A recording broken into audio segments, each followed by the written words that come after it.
Ministério Público de Minas Gerais abre inquérito para investigar sites falsos que tentam dar golpes no programa Desenrola Brasil. Oposição pede impeachment do ministro do STF, Luiz Roberto Barroso, que falou em derrotar o bolsonarismo. Presidente Lula chama de animais selvagens suspeitos de agredir família do ministro Alexandre de Moraes em Roma. 10 anos depois da lei que ampliou direitos trabalhistas, domésticas ainda enfrentam muitos problemas. 1 milhão de brasileiros têm hepatite, mas muitos nem desconfiam que sofrem com a doença. Polêmica do adoçante aspartame deixa Anvisa e Instituto Nacional do Câncer em lados opostos. Aplicativo desenvolvido por estudantes espanhóis alerta sobre doenças que causam cegueira. E a Copa do Mundo de Futebol Feminino vai começar com a última chance para a Rainha Marta ser campeã. Agora no Jornal das 22.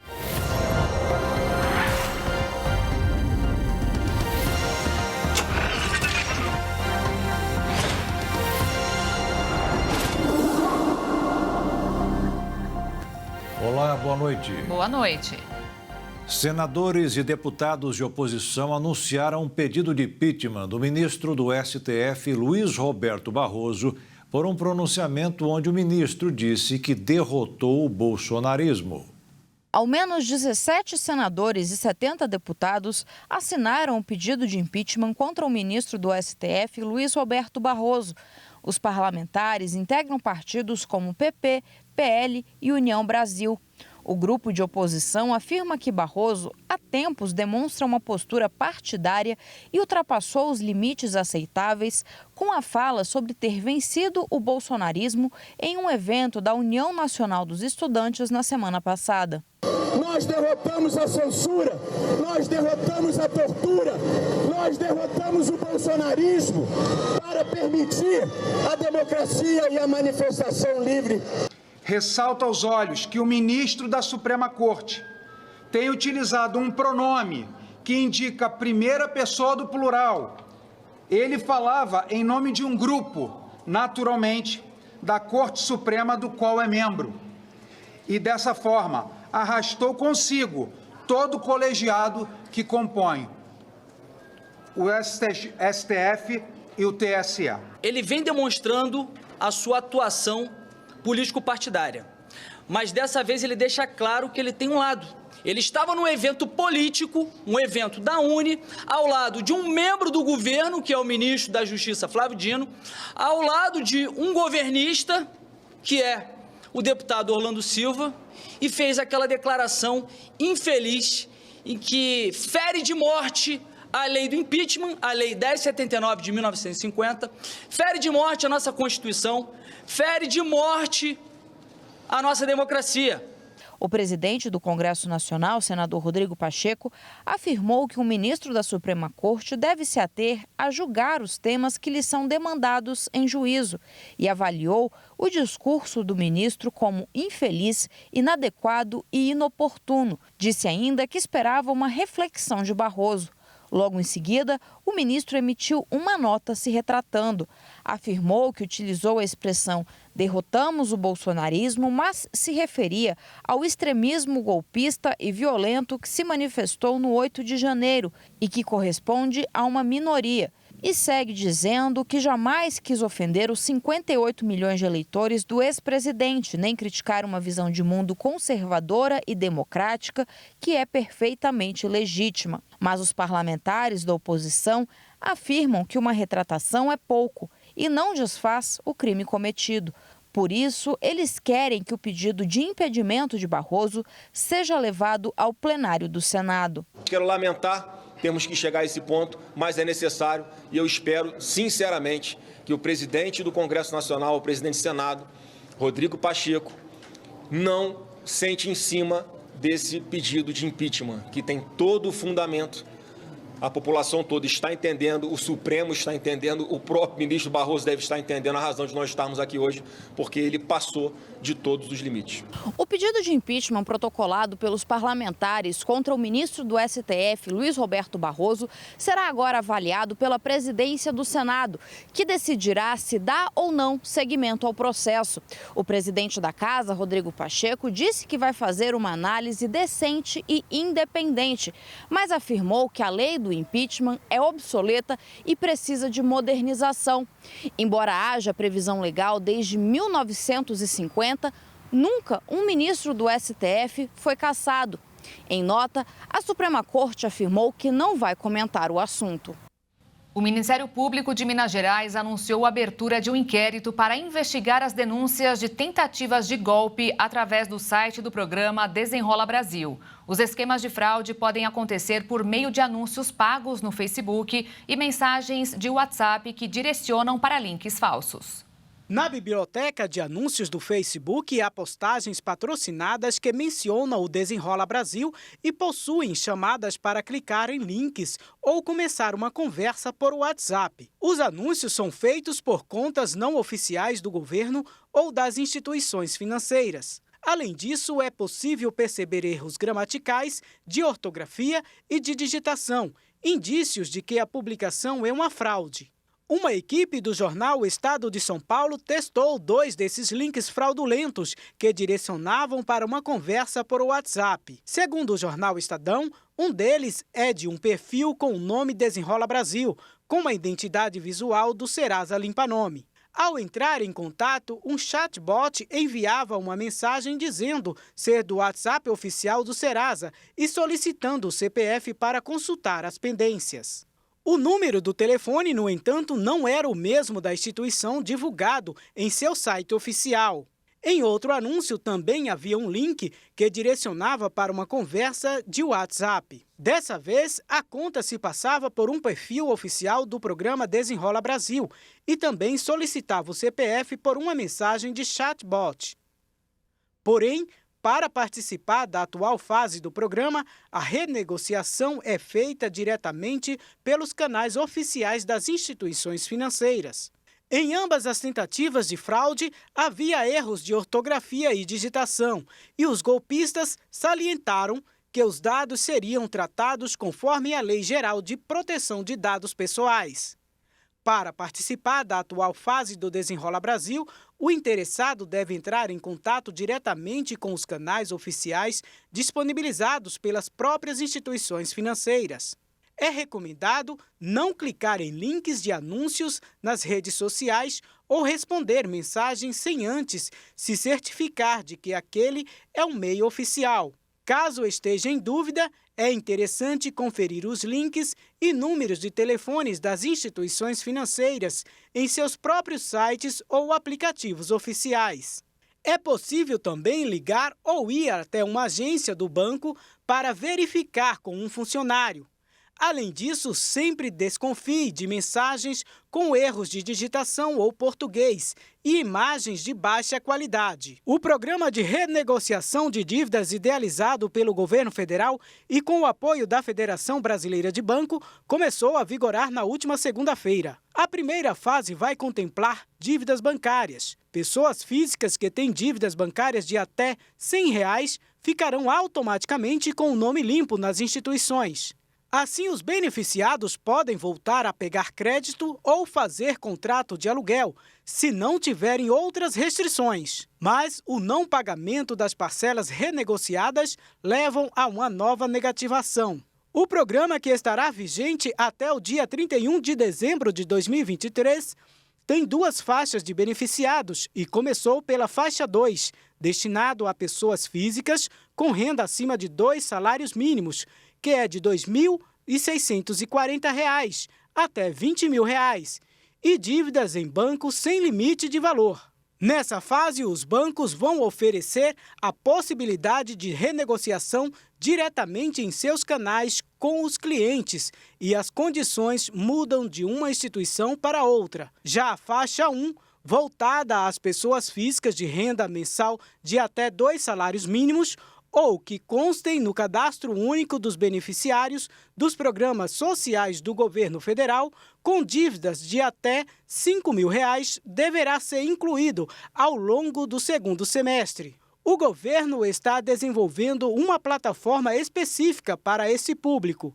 Ao todo, a expectativa é criar condições especiais para facilitar as renegociações de aproximadamente 70 milhões de pessoas.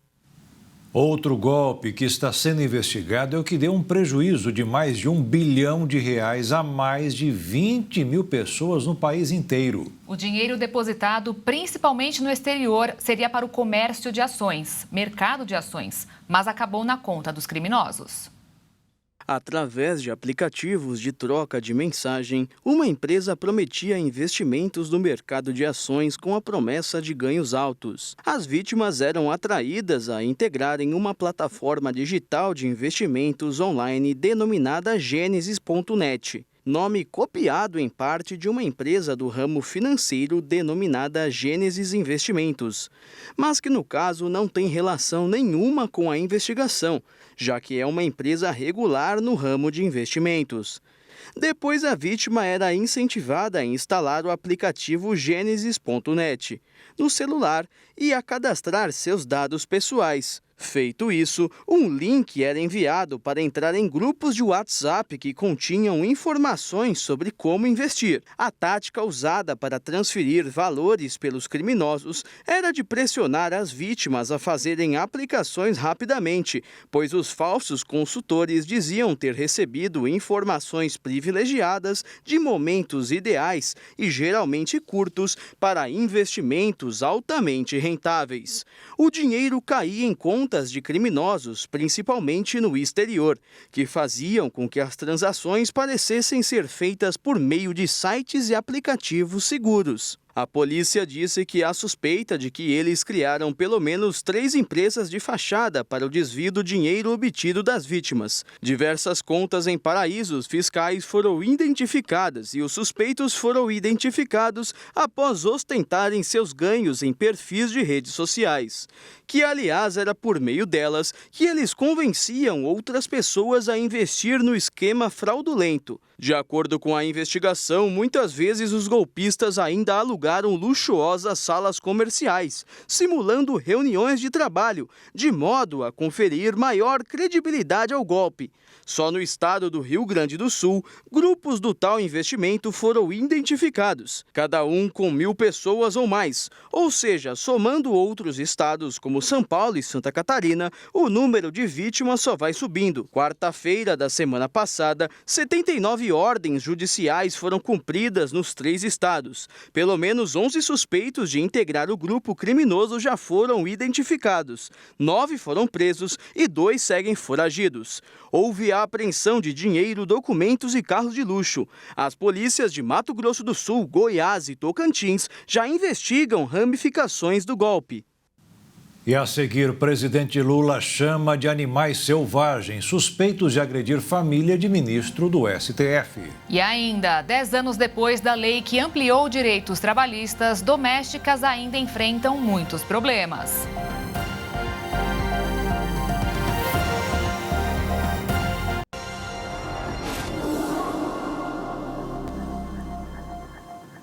O presidente Lula comparou hoje os suspeitos de hostilizar o ministro Alexandre de Moraes em Roma a animais selvagens.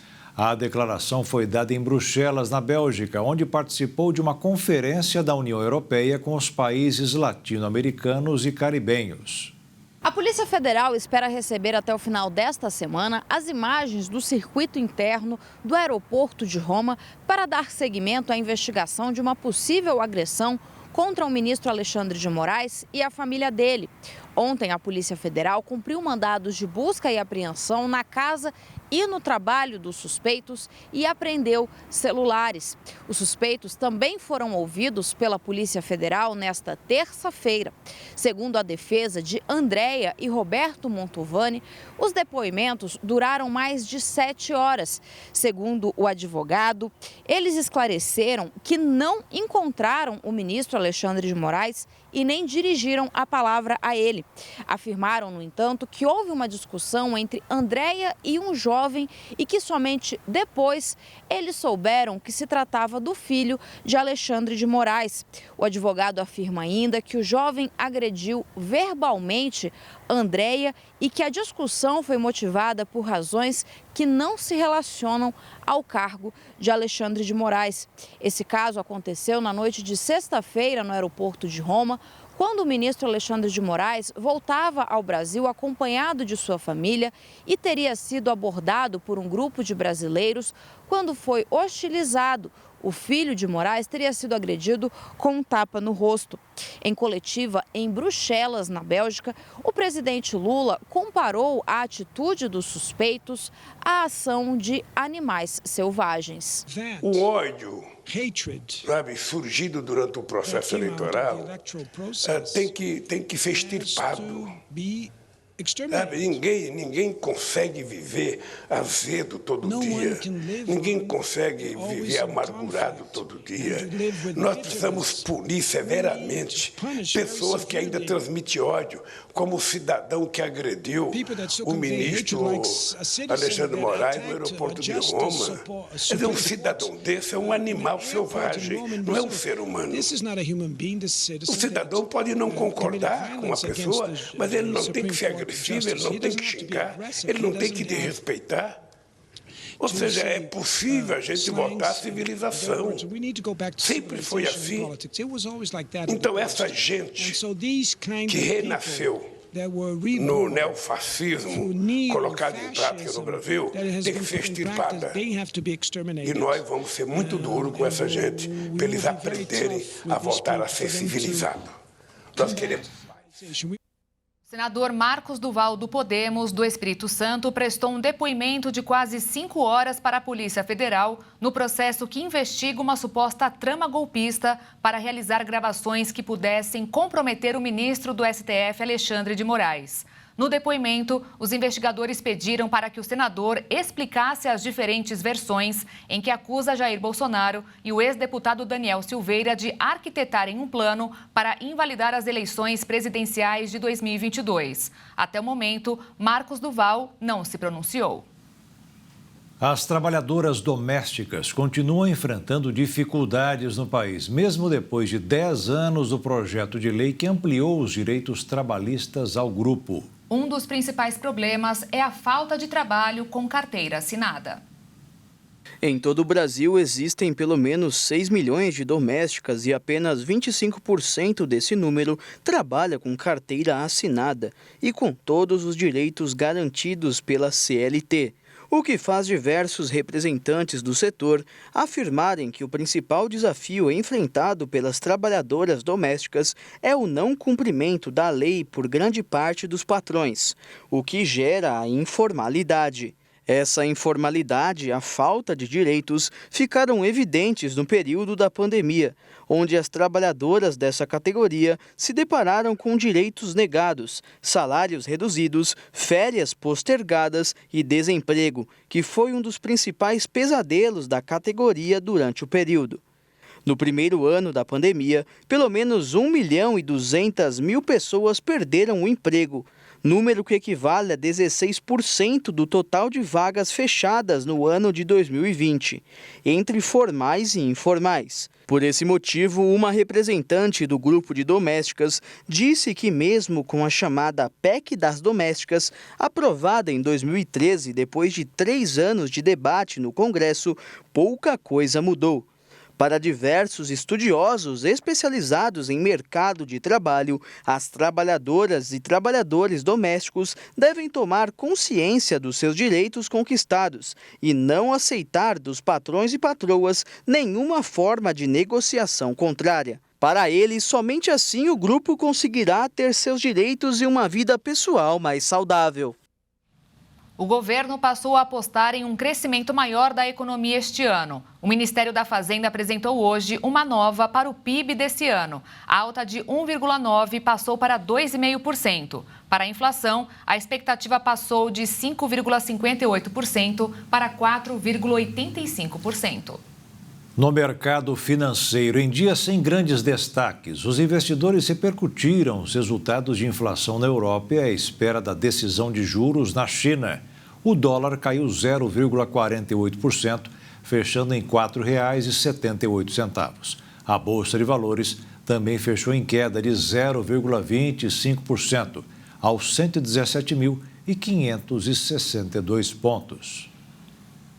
A Petrobras baixou em 7,1% o preço do gás natural entregue às distribuidoras. O novo valor começará a valer no dia 1º de agosto. Segundo a estatal, a queda do preço do petróleo no mercado internacional e a apreciação da taxa de câmbio permitiram a redução, que é uma atualização trimestral prevista em contrato. A última tinha sido em 1º de maio, quando o preço foi reduzido em 8,1%. A balança comercial brasileira teve um salto de mais de 30% na primeira metade deste ano.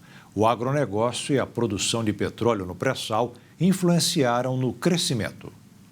Com vendas turbinadas por grãos e petróleo, a estimativa é que o país deva fechar o ano exportando mais do que compra do exterior. E com isso, a balança comercial terá superávit recorde. O saldo positivo já somou 45 bilhões de dólares no primeiro semestre do ano, um salto de 31,5% em 6 meses em relação ao mesmo período do ano passado. O boletim Focus do Banco Central, com as projeções de analistas do mercado financeiro, começou este mês projetando 64 bilhões de dólares em 2023. Mas a previsão subiu para 65 bilhões de dólares. Se isso se confirmar, será o terceiro ano seguido de superávit recorde, com o país exportando mais do que compra do exterior. Nos últimos anos, a melhora nos números do comércio exterior foi puxada pelo aumento do volume exportado e não dos preços. As cotações dos produtos mais vendidos pelo país, como soja e milho, vinham em queda este ano, mas a produção está em alta. Nos últimos dias, os preços internacionais voltaram a subir após a Rússia suspender o acordo que permitia à Ucrânia exportar grãos pelo Mar Negro. A invasão russa afetou as exportações da Ucrânia, um dos maiores produtores de alimentos da Europa. No Brasil, boa parte do alívio observado nos preços este ano tem vindo dos alimentos em meio à safra recorde. Os veículos elétricos superaram as vendas de carros movidos a diesel pela primeira vez na Europa, de acordo com dados da Associação dos Fabricantes Europeus de Automóveis. Apesar disso, os carros a gasolina seguem na liderança. Os veículos a gasolina e híbridos ainda lideram as vendas, mas com 158 mil. Os elétricos passaram de uma fatia de 10% para 15% do mercado em um ano. As vendas aumentaram especialmente na Alemanha, na Bélgica, na França e na Holanda. O avanço é impulsionado em especial pela Tesla, já que 1 em cada 5 veículos vendidos na Europa neste primeiro semestre é da marca, o equivalente a 137 mil carros. As vendas de carros elétricos da líder europeia Volkswagen dispararam cerca de 68%. O diesel continua em queda, afetado pelos baixos incentivos à compra e ao aumento dos preços dos combustíveis. Apesar disso, a gasolina ainda é a energia mais usada pelos veículos novos na União Europeia, com 36,3% das vendas em junho, um aumento de 11% alinhado com a melhoria global. Um frigorífico de peixes regionais que fica em Três Lagoas, no estado de Mato Grosso do Sul, vem conquistando cada vez mais espaço no mercado, com o pacu como carro-chefe. Na empresa, que já foi uma cooperativa de pescadores ribeirinhos, quase todos os colaboradores hoje são mulheres. Mato Grosso do Sul é o 8º do país em produção de pescado, de um volume anual de 860.355 toneladas no Brasil. Dos rios daqui saem 34.450.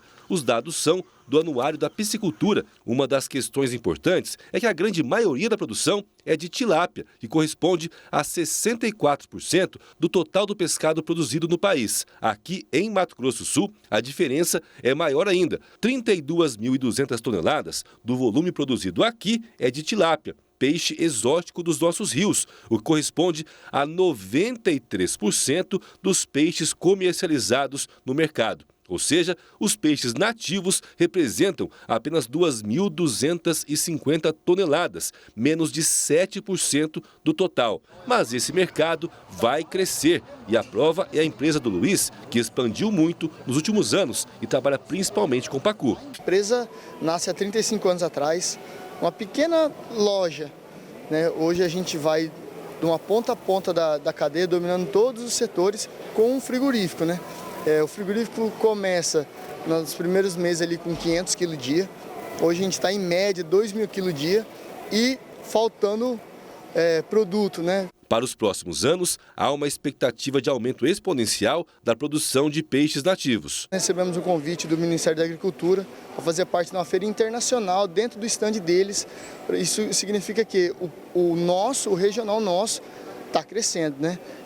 Precisamos olhar com carinho para isso, né? Que antigamente é tilápia, tilápia, tilápia, e por que não um filé de pacu, né? Como o mercado envolve peixes nativos, há uma tendência de que empresas como a do Luiz possam trabalhar com pessoas que antes viviam do extrativismo, ou seja, usar mão de obra ribeirinha. O nosso frigorífico fica em Três Lagoas, dentro de uma colônia de pescadores. Então os maridos pescam e as mulheres ali ficavam ociosas, né? Então a gente traz elas para o mercado de trabalho, aproveita esse know-how que elas têm de já filetar os peixes. Dessa forma, no frigorífico hoje há 20 colaboradores, 18 são mulheres, que mostram a importância da presença feminina nesse mercado e da relevância na vida de cada uma da nova oportunidade. Posso fazer compromisso com a renda, né? Do sustento da família. Tem um espaço no mercado de trabalho, né? Independente, tem uma renda a mais, né? Ajuda, né? É muito bom. E a seguir, 1 milhão de brasileiros têm hepatite, mas muitos nem desconfiam que sofrem com a doença. E veja também a polêmica do adoçante aspartame, deixa Anvisa e Instituto Nacional do Câncer em lados opostos.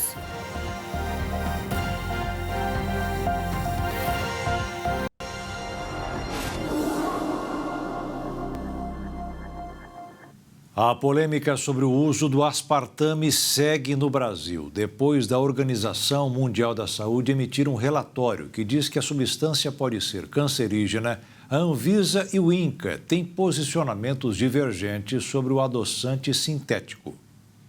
O parecer sobre o aspartame, emitido pela Agência Internacional de Pesquisa sobre o Câncer, órgão ligado à Organização Mundial da Saúde, caiu como uma bomba entre os consumidores.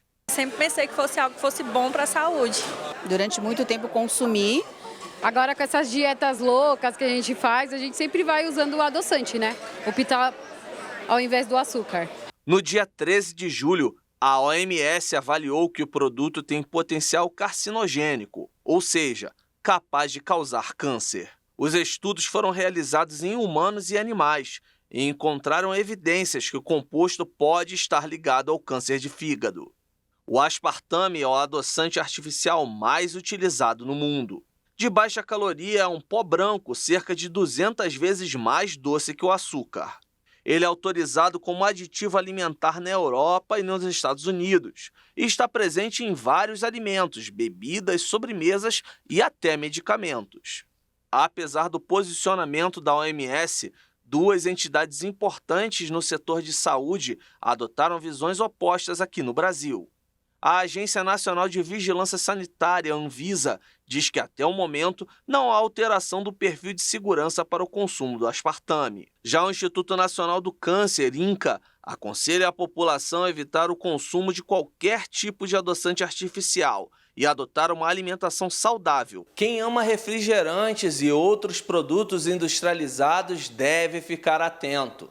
A maioria desses itens tem o aspartame em sua composição e o consumo deve ser evitado ou feito pelo menos de maneira equilibrada. É o que recomenda a nutricionista Monique Comar. O ideal seria que as pessoas abolissem esse adoçante. A gente não tem nenhum estudo que comprove, por exemplo, a perda de peso. Não é algo natural sendo um adoçante sintético. A outra opção seria auxiliar com os adoçantes naturais, que aí entraria a estévia. Talmatina são os adoçantes que a gente mais trabalha e mais indica em consultório. O parecer mais recente da OMS considerou aceitável o limite atual de ingestão diária, mas isso não quer dizer que usar o adoçante é bom para a saúde. É o que pensa a nutricionista. 40 miligramas no adoçante para uma pessoa de aproximadamente 70 quilos equivale a 2.800 miligramas de adoçante ao dia. Se for em sachê, isso equivale de 5 a 6 sachês de 600 miligramas. Se for o adoçante em gotas, de 5 a 8 gotas do adoçante, a gente já tem essas 2.800 miligramas. Segundo a Anvisa, em média, um refrigerante de 350 ml teria de 200 a 300 miligramas de aspartame. Mas a especialista aconselha hábitos mais saudáveis à população. E se fosse nessa média de 200 a 300 miligramas de aspartame, as pessoas poderiam consumir de 9 a 14 latinhas de refrigerante ao dia. Mas eu, como nutricionista, obviamente que eu não indico o consumo de refrigerantes, nem açucarados, nem com adoçantes, certo? Sendo que nenhum deles fazem bem à saúde, isso todo mundo sabe. Então, substituir por água seria a melhor opção, né? Ou os sucos naturais. Mas, afinal de contas, as pessoas vão continuar usando o aspartame ou vão em busca de substitutos naturais? E sabendo, né, das consequências futuras, é melhor a gente procurar outros métodos de adoçar ou até usar sem açúcar ou sem nenhum tipo de adoçante ou procurar outros métodos mais naturais. Eu cortei todos os meus alimentos que tenha lá na formulação qualquer tipo de adoçante artificial. Tentar tomar o cafezinho sem açúcar, sem adoçante e ver o que vai dar, né? Com essas informações, claro que a intenção é parar, né? Dados do Ministério da Saúde mostraram que mais de 1 milhão de brasileiros vivem com hepatite B no Brasil. Só que menos da metade tem o diagnóstico para a doença. A hepatite B é uma doença infecciosa que agride o fígado, sendo causada pelo vírus HBV. O vírus B da hepatite está presente no sangue e secreções. A doença é também classificada como uma infecção sexualmente transmissível. Segundo informações dos especialistas, as pessoas adultas infectadas cronicamente pelo vírus B da hepatite desenvolverão cirrose ou até mesmo câncer de fígado. Mas a principal preocupação do Ministério da Saúde é que cerca de 75% das pessoas contaminadas não têm um diagnóstico. A pasta informou ainda que das 256 mil pessoas que sabem que têm a doença, o número daquelas que fazem tratamento é ainda pior. Só 41 mil utilizam a profilaxia recomendada. Segundo o novo boletim epidemiológico do Ministério da Saúde, a região Sudeste concentrou a maior parte dos casos de hepatites A, B e C em 2022. Foram 24.036 casos confirmados no país no último ano, sendo 10.896 na região.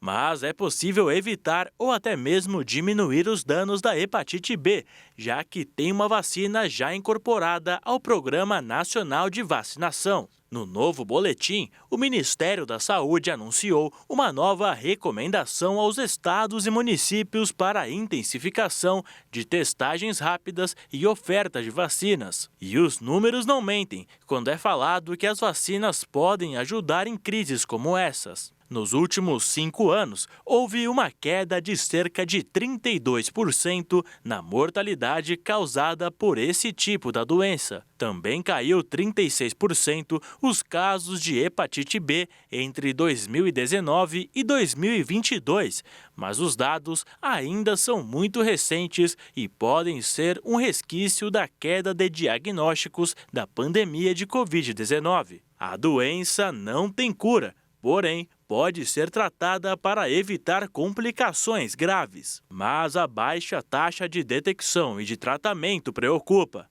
A pasta também apresentou dados de outras hepatites, como a C. Para esse outro tipo da doença, é estimado que 520 mil pessoas estão infectadas, mas sem saber disso e sem realizar o tratamento. A hepatite C não tem vacina, mas conta com tratamento que leva à cura em cerca de 12 semanas. Esse é um tratamento altamente eficaz e curto. O Ministério da Saúde tem metas de eliminação da hepatite B e C. Para a primeira, a ideia é diagnosticar 90% das pessoas infectadas até 2030. E o objetivo é que até essa data, 80% deles estejam em tratamento, taxa que hoje se encontra em 16%. A inflação das férias de inverno caiu no último ano. De acordo com o levantamento realizado pelo Instituto Brasileiro de Economia da Fundação Getúlio Vargas, a queda foi puxada especialmente por um item da cesta básica.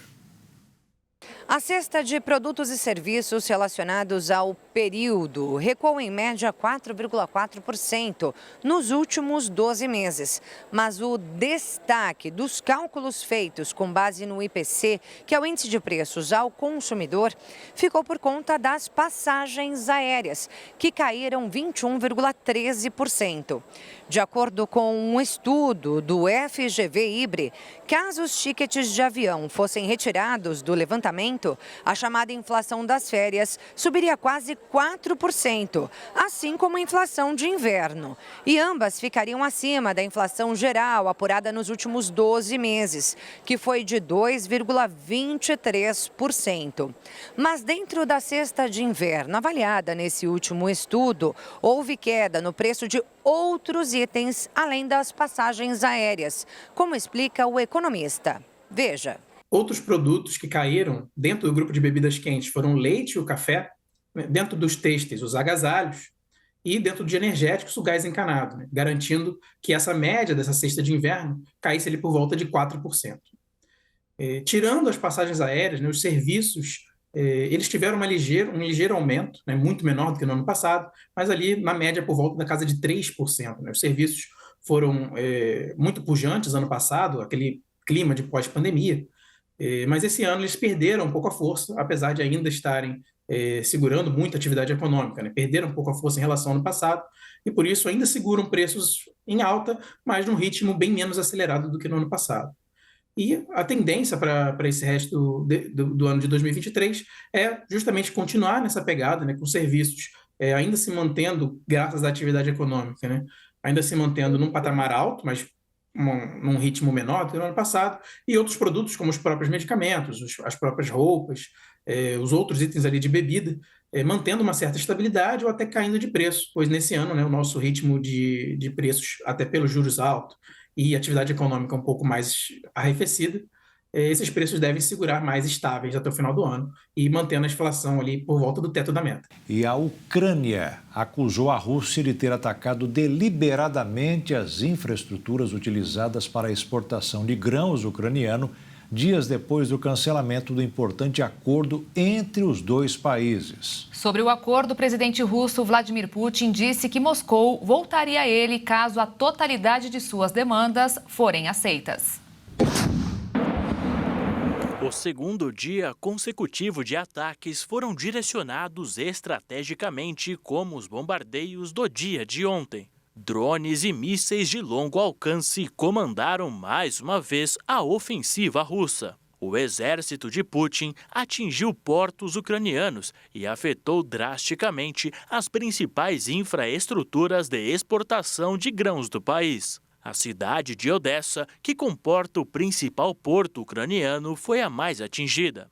O presidente ucraniano Volodymyr Zelensky acusou a Rússia de atacar deliberadamente, ou seja, de maneira proposital, os portos do país. De acordo com Zelensky, essa estratégia russa tem uma única intenção: minar de maneira crucial a economia não só da Ucrânia, como afetar toda a oferta de grãos para o mundo, gerando fome e demandas cada vez maiores.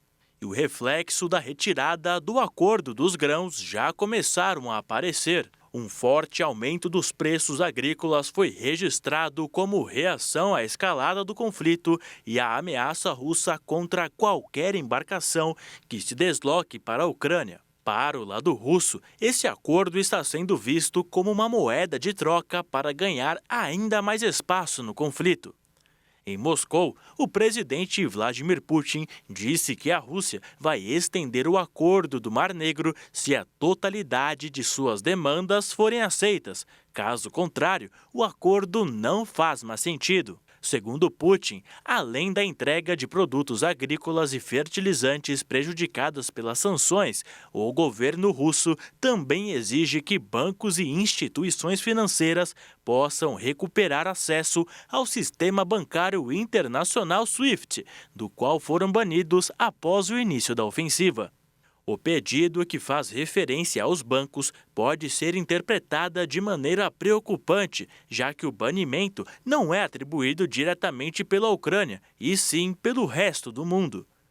Com essa jogada, Putin tenta a todo custo trazer o resto do mundo também para o conflito, os culpando caso os bombardeios continuem nas infraestruturas de exportação de um dos maiores produtores de grãos do mundo.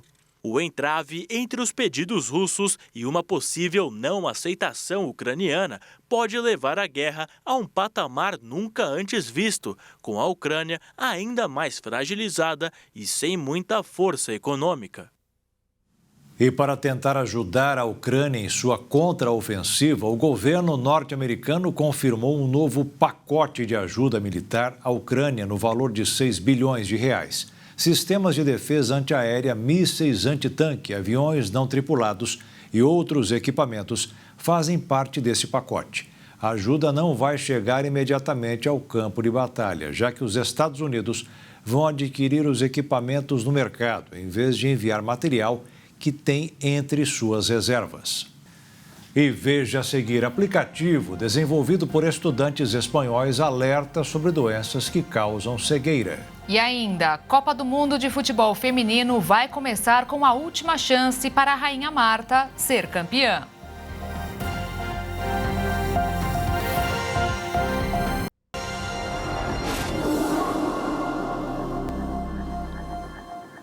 O ex-piloto brasileiro Emerson Fittipaldi foi alvo de um crime na Itália nesta semana. O bicampeão mundial de Fórmula 1 teve a casa invadida na cidade de Soiano del Lago, na província de Brescia. De acordo com a imprensa italiana, o prejuízo passou de R$1 milhão. Segundo o jornal Corriere della Sera, a invasão aconteceu quando não havia ninguém na casa do brasileiro. Os ladrões teriam levado um relógio da marca Rolex e joias de ouro, causando prejuízo estimado em 250 mil euros, algo em torno de R$1.300.000 pelo câmbio atual. Fittipaldi não se manifestou publicamente sobre o furto. Aos 76 anos, o piloto brasileiro vive na Itália há alguns anos.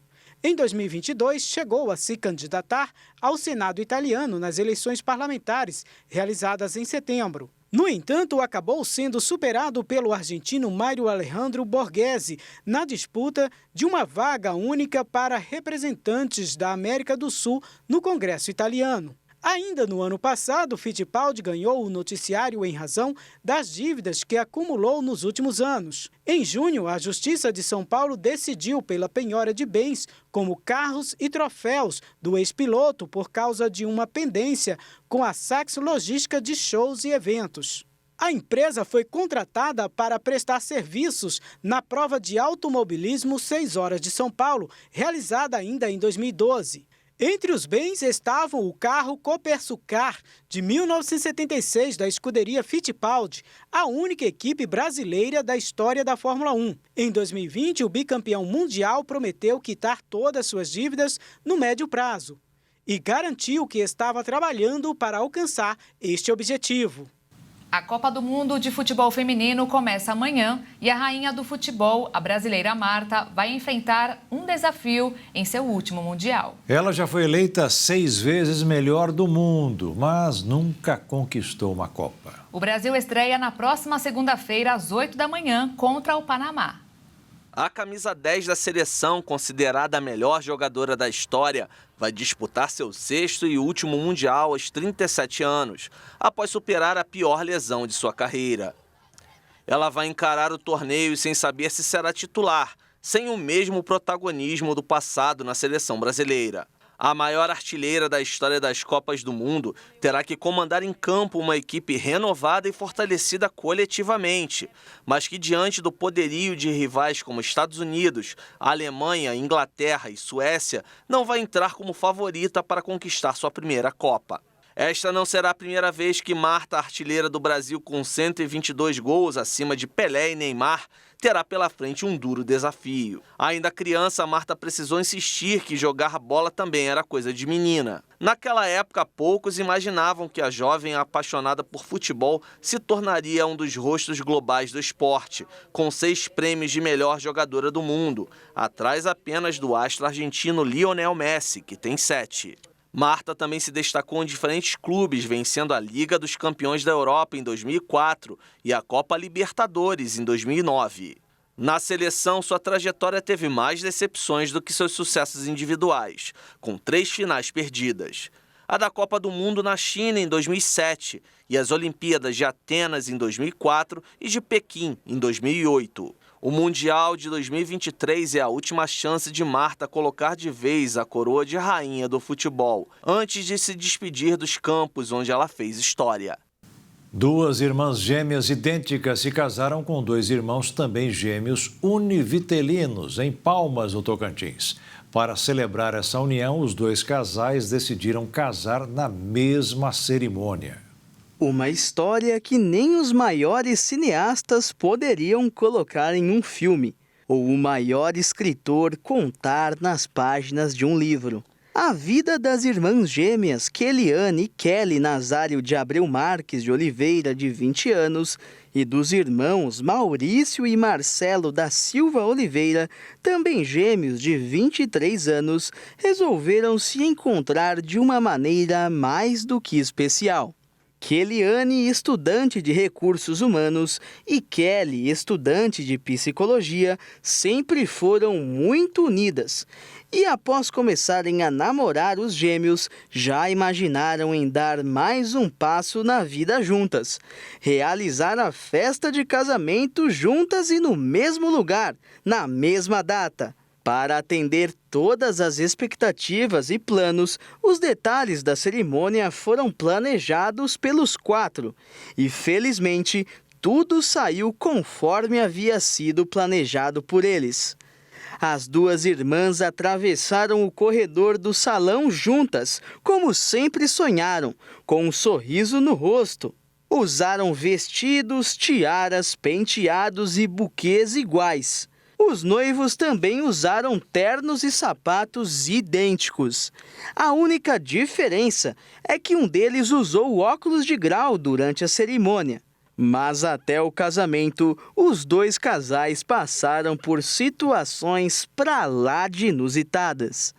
Mesmo com a intimidade e o convívio, Keliane disse que Maurício, seu namorado, pedia para que ela penteasse o cabelo diferente do da irmã, para que ele não confundisse. Em alguns momentos em que as irmãs estavam juntas, os namorados até mesmo perguntavam qual era qual. Mas não eram só os homens que se confundiam.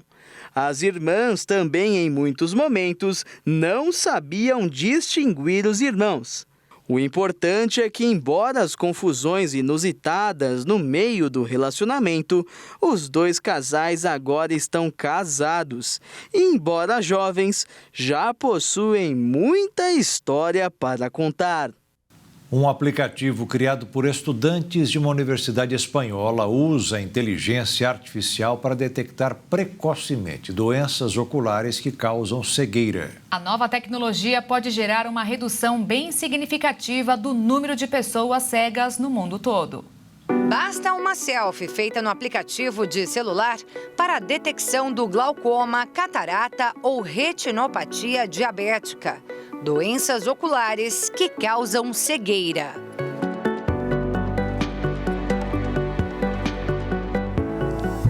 O projeto apelidado de BIGIA, que significa olho em basco e ainda traz no final da palavra a sigla IA, de Inteligência Artificial, é capaz de identificar e distinguir essas 3 principais causas de perda de visão em poucos segundos. Um sistema bem diferente da atual realidade dos consultórios. Essas 3 doenças, para a gente fazer essas doenças, o diagnóstico, a gente precisa de um aparelho chamado lâmpada de Fenda, onde a gente consegue, como se fosse um microscópio grande, que a gente consegue ver o olho em maior tamanho e detectar tanto o glaucoma com exame de fundo de olho, a catarata, que o paciente tem que estar dilatado para a gente poder avaliar, e a retinopatia também tem que estar dilatado o paciente e utilizar esse aparelho de lâmpada de Fenda, ou hoje tem outros exames, como uma retinografia, que é uma foto do fundo do olho, que a gente consegue também detectar. Daqui a 2 anos, todo esse processo deverá mudar. Essa é a previsão de finalização do aplicativo, segundo os criadores do projeto. 2 alunos do mestrado em Bioinformática e Bioestatística da Universidade Oberta de Catalunha, na Espanha. Até esse momento, os pesquisadores Garcia Tuccia e Francisca Villanueva Flores utilizaram imagens de pacientes de doenças oculares fornecidas pelo Instituto Tecnológico e de Estudos Superiores de Monterrey, no México, para alimentar o algoritmo. E nesse momento, eles buscam parcerias com hospitais e associações de diabetes para novas coletas de imagens e novos testes. O que é a inteligência artificial? Ela é um aparelho com que a gente alimenta com nossos dados e isso vai levar ele o sistema, né, a interpretar os dados artificialmente. Então, com mais dados a gente alimentar, mais acurácia vai ter. Existem cerca de 39 milhões de casos de cegueira no mundo, sendo mais de 580 mil só aqui no Brasil. Mas, segundo cálculos da Organização Mundial da Saúde, 80% desses registros poderiam ser evitados com um diagnóstico precoce e tratamento adequado. Daí a importância do novo app. Assim que ele estiver disponível nas lojas de aplicativos de celulares, milhões de pessoas poderão prevenir a cegueira nos 4 cantos do planeta. Isso porque, assim que o sistema identificar a doença ocular, ele mesmo vai encaminhar o paciente para o hospital mais próximo. E ajudar muito essa tecnologia, principalmente acho que para as áreas remotas, para o paciente que às vezes está muito distante dos centros, para poder chegar com mais precocidade para a gente, sabe? A inovação foi vencedora do Prêmio Ramon Molinas como melhor projeto de impacto social, com a união de inteligência artificial e tecnologia móvel para prevenir doenças e melhorar a saúde. Merecedores do prêmio, eu acho que é por aí mesmo, é o caminho. O futuro vai ser a inteligência artificial e, graças a Deus, se puder ajudar a população, melhor ainda. E o Jornal das 22 termina aqui. Obrigada pela sua companhia, um ótimo fim de noite para você e até amanhã. Uma boa noite, fica na paz. Tchau.